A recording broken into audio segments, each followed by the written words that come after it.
In example number 3, we're asked to find f prime. So we want to find the equation for the derivative when f of x is equal to 1 over x. So again, what does this graph look like? Well, 1 over x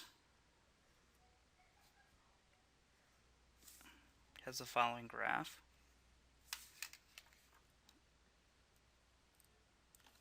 Okay, so that's what it looks like over here. And then over here, it looks like this. So this is 1 over x. Okay, now let's go ahead and take an arbitrary point on it. Okay, we'll call this guy x. Now let's find that tangent line, the slope of the tangent line, by grabbing another point that's just a little bit off of it.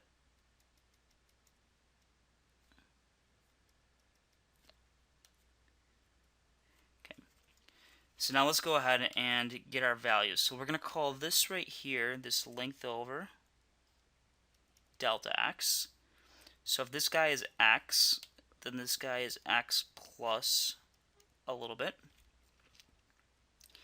And of course, the function is 1 over x, so this guy right here is at 1 over x, because that is f at x.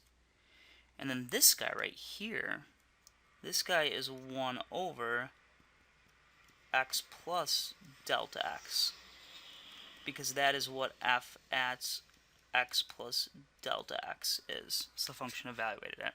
So for this point right here, we plug in x plus delta x.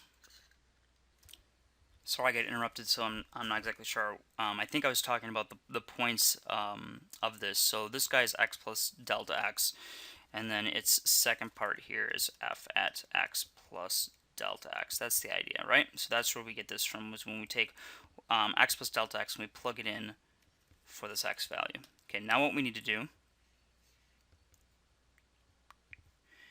is we actually need to do the difference quotient. So f prime of x is defined as the limit as delta x goes to 0 of f at x plus delta x minus f at x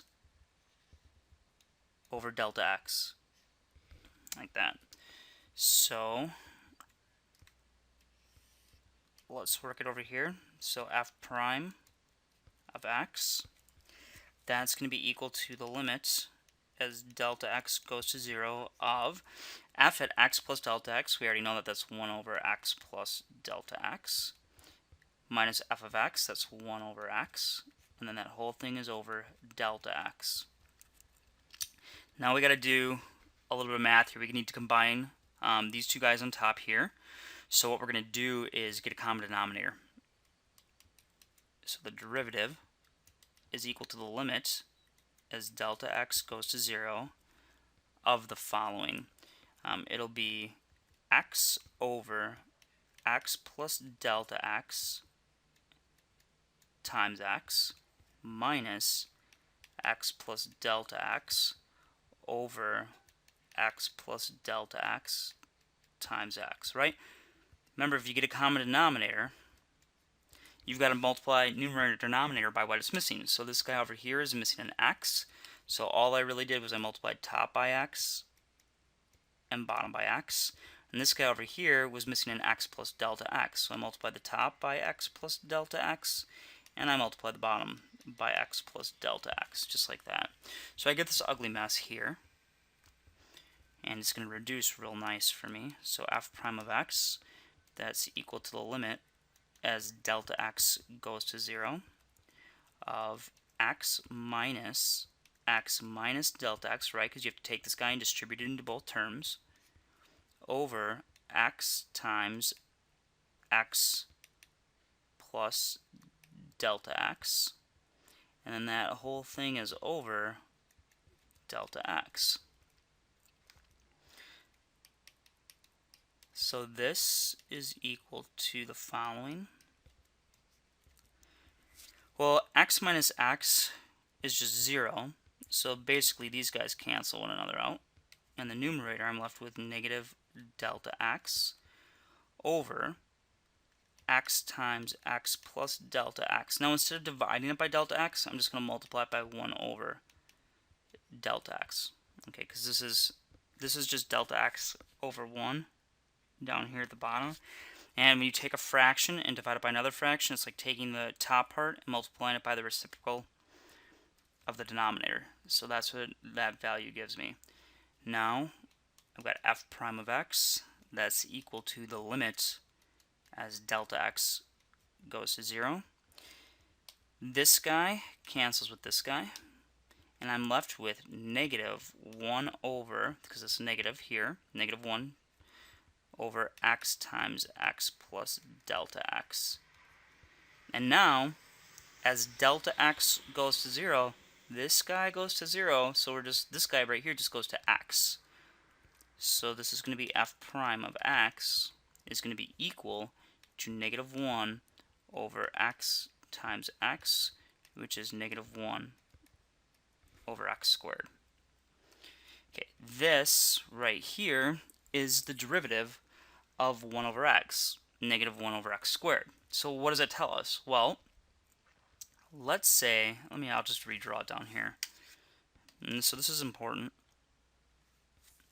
Let's say I have the curve, the function 1 over x. There it is.